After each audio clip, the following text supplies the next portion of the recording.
John, and Steve, what a fight. It was vicious from the start. It was vicious from the start, but it's quite alarming the way Andy Morris folded there. There's no suggestion in his amateur career or his pro career so far that he's that suspect of being caught. He was wobbled in the very first, you weren't even looking, the first 10 seconds, Phil. He was caught with a right hand, he was hurt. And he was dropped, clinical little shot, little tip of his chin shot. And then at the end there, he went down, I have to say, quite alarmingly.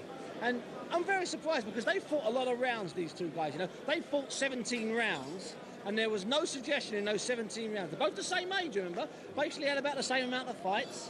There was no suggestion. Perhaps, I'm not making excuses, perhaps he's finished at that weight. He's been that way since he was a boy. He's 24 now. Steve, we've got the winner ringside, so we'll interrupt you for just a second. Rob Walker's down there with a happy victor, I suspect, Rob. Very happy indeed. John Simps0n, you started as British featherweight champion. You're still British featherweight champion. How sweet was that win? It was a good win. I'm punching a wee bit harder now, and I think that was total in the fight, So hopefully I got it bigger and better things for you. You said we hadn't seen the best of you last December, and my word, you upped the ante tonight. Oh, definitely. The first fight, Andy Morris, I've said that a million times, I was just under the wearer. Second fight, obviously, I got the punch, it caused the cut. So when I seen it cut in the second round, I was spurred me on a wee bit. Tend to get a wee bit tired and maybe round 4, but Danny G'd me up in the corner and I come back and I put my punching power total at the end there. Says before the start of the fight I was punching a wee bit harder and it obviously total air, so. When you saw him cut in the second, did you think you'd manage to close it out there and then? No, well, because I rocked wind, I think I put him down for the fourth round as well, so. And then I got a wee bit tired and all that, kind of hang me my morale a wee bit, so as I says, Danny G'd me up in the corner and obviously I stopped him, knocked him out, so. Did you feel he was weaker than he had been in the previous two fights? Yeah, definitely. Andy's a big boy and I think he struggles to get down to the weight, so I struggled a wee bit myself, but this time my training went perfect, my running was good. I done with a wee bit more sparring, thanks to my sparring partner's great daughter, Tim Ricky Burns. I done with a wee bit more of that, but obviously I didn't need it, so I stopped him, so. Let's bring Danny in for a minute. Danny, the commentators were really impressed with the strength of the body shots. Was that something you were working on beforehand? Yeah, we're working on, he was covering up. We knew he covers his short rib well, but we're covering up, working on the short rib and the solar plexus. John just tired them out. We knew Andy was a bit tight at the weight, and that's what they do, just weaken them, just picking these punches 2 or 3 times. We told him to stay with him.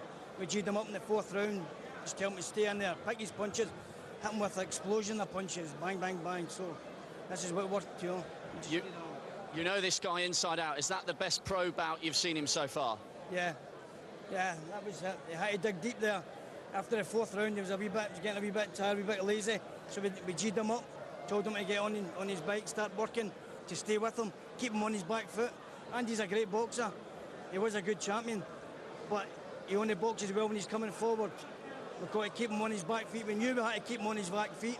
And when Andy was working good, John was allowing him to come forward, so we had to take it to him. That's what we've done. John, final word from you. How significant tonight's win, and where do you go from here? Hopefully I go on to maybe European world titles. Obviously, I started boxing aiming to be a world champion, and that's where I'm starting still my aims now. Can I say thanks to my sponsors, Mitchell's Hire Drive. Superb. What a fantastic bout by you tonight. Thanks very much. We'll hand back to you, Phil. Thanks, Rob. A fine performance by John Simps0n. We've got more analysis coming up, plus more live boxing after a short break, so stay with us. Somewhat of a surprising turnout in the end because, as you were saying earlier on, you would have expected Morris to show a little bit more. Well, I expected Morris to have a little bit more, but, if you think about it, Simps0n did start fast. He caught him early, but Morris was coming back into it. In fact, in the 4th round, when he gets dropped with that fantastic left hook, he just caught Simps0n with his own left hook, and I thought he was breezing the round. I thought he was walking away with the round, and actually in the 6th round, the round before he gets stopped, I thought he took control of the fight. He was still losing on points, but I thought he took control of the fight. We can take a look at that first knockdown in the 4th round and It's a fantastic knockdown because he gets caught himself there, Simps0n, with a good shot, and he steps back. It was perfect shot. If you see it, I don't know if you've got another angle. I don't know how technical we are tonight. Here we go. You see, it's perfect. That one misses, and he gets caught there himself, Simps0n. Point in the chin. Perfect shot. you know, what boxing coaches say is that there is a tanner if they're old, and now they say there's a one new penny, and that's what you've got to hit. It's the sweet spot on the chin. If you get hit there, you're down, but you can recover from that. Unlike if you get hit on the temple, you do have a chance. And he did. To be fair to him, he came back pretty well. He boxed sensibly in the fifth round. I thought he possibly lost that and wasn't in it. In the sixth round, I thought he won the round. He was bloody, but he was obviously weary, and his strength, alarmingly, in that final round, seemed to zap out of him. It's not to take anything away from John Simpson, but neither of these two fighters have any history to be involved in finishes like that. Let's have a look at round 7 then, where it all happened, where it all finished. See it from the start. Even here, Morris looks comfortable. He's moving away from shots. He's not overcommitting himself. He's tucked up. And at this point, you would imagine, we were chatting actually in between rounds, we would imagine he'd have got stronger the longer the fight went on, Morris. That's where the damage was done there, I think. The first 20 seconds is fine. He gets caught with a big right, and he leaves himself. He seems to freeze. Then he gets caught with a body shot. Simpson threw some great body shots in this fight. 1 or 2 went a little bit low. That's part of the tactic. They're big boys. It's a British title. They're making a nice few quid. And he caught him with a couple of good body shots there. So that's it. The fight's over there. And you see Marcus McDonald, the referee. Good intervention. There's nothing else he could do. It's a good right hand. He goes back, and that's where he's gone. There the fight can be stopped. And John Simpson, I've got to tell you, I didn't realise he was such a terrier. He's got a man there completely out. 1, 2, 3. That's good finishing. Fight over. And what do you think is possible now for John Simpson? Where do you think he can go from here? Well, perhaps he'll get a rematch with Derry Matthews. There's other things he can do. There's a lot of British fighters out there at featherweight. And the guy I like is Nicky Cook. He fought for a European title a few months ago.